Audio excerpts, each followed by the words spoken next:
Монголчуудын ирээдүйд итгэл өдөр ирэх тусам алсарч байгаа.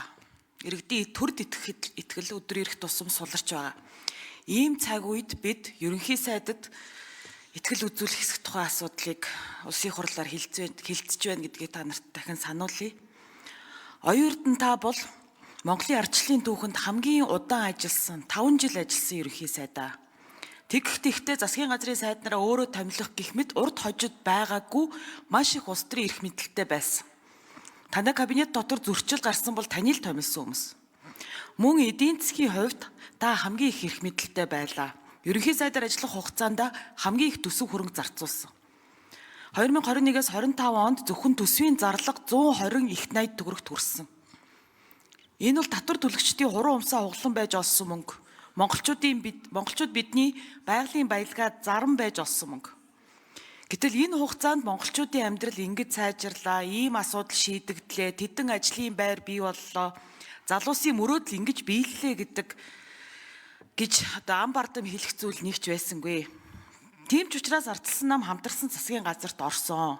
Алдагдсан он жилүүдийг сунгахгүй байхын төлөө, ажил хийхин төлөө, бизнесийн орчныг сайжруулахын төлөө, иргэдийнхээ амьдралыг дээшлүүлэхийн төлөө, залуусын мөрөөдлийг биелүүлэхийн төлөө ардчилсан намын сайд нар хичээж ажилласан, дор бүрнээс салбар бүртээ манлайл үзүүлсэн, тодорхой асуудлуудыг шийдсэн, манай бүлэгч дэмжиж ажилласан.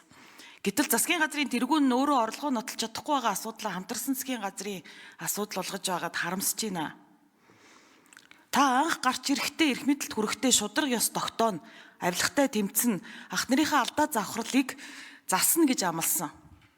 Энэ амлалтыг танаас өнөөдөр талбай дээр жагсаж байгаа залуус нэхэж байгаа. Шалтгаан нь ердөө энэ. Түүнээс биш үндэсний баялагын сан энтрийг дэмжихгүй байгаа нэг ч хүн алга, дэмжихгүй байгаа эсэргүүцэж байгаа нэг ч хүн алга. Ямар нэг ил далд хүч, хин нэгэн бүлэглэл, эсвэл ерөнхийлөгчийн институт, хин нэгэн том ах, том өрг гэх мэт айцыг дэвэргэх ямар хэрэг байдгийм бэ? Өнөөдөр энэ танхимд ямар ч тодорхой зүйл яригдсангүй, хувилдааны онол яригдлаа. Нэг зүйл дээр цэг тавихад ардчилсан намын бүлэг засаглалын тогтолцоог өөрчлөх, үндсэн хуулийн аливаа өөрчлөлтийг дэмжихгүй гэдгээ нотлоод шийдвэрээ аль хэдийн гаргачихсан байгаа. Мөн өнөөдөр ерөнхий сайдад итгэл үзүүл санал хураалтанд оролцохгүй буюу итгэл үзүүлэхгүй гэсэн улс төрийн шийдвэрийг гаргасан. Энэ шийдвэрийг хүртэл таны хэвлэл өнөөдөр мушгаад сууж байна. Монгол улсад ардчилсан хувьсгалаас хойш төрсөн эрх чөлөөтэй нээлттэй нийгмийн иргэд болж төлөвшсөн залуус нийт хүн амын 60% бүрдүүлж байна. Тэд дарангуулыг хүлээн зөвшөөрөхгүй шүү дээ. Эрх чөлөөгөө булаалгахгүй. Харин та бид нар үеийнхнийхээ мөрөөдлийг, залуусынхаа мөрөөдлийг, тэдний итгэлийг хамгаалах үүрэгтэй. Монгол улсын ерөнхий сайд айдсаар бус итгэлээр улс орноо удирдах ёстой шүү дээ. Тиймээс би залуусынхаа талд, иргэдийнхаа талд бат зогсноо. Цаашлаад парламентынхаа талд, үндсэн хуулийнхаа талд бат зогсно. Хэрэв та ардчлалын үндсэн үлсийн төлөө хамтаа тэмцэнэ гэвэл мүр зэрэгцээ тэмцэхэд бэлэн байна. Харин одоо та парламентыг хуваалгүйгээр өргөдлөө өгөөд огцорчихвол Монголын ардчилд бараг оруулах хамгийн том хувь нэмэрчин байх болно гэж хэлмээр байна. Яг гэвэл улс төрийн доктортой байдал улс орны хөгжил нэг хүнээс хизээж хамаардгүй маа. Би л ганцаараа бүх асуудлыг шийдэж чадчихин, өөр хэн чадахгүй гэж бодож эхлэнэ гэдэг аль хэдийн дарангуулагч болсны шинж штэ.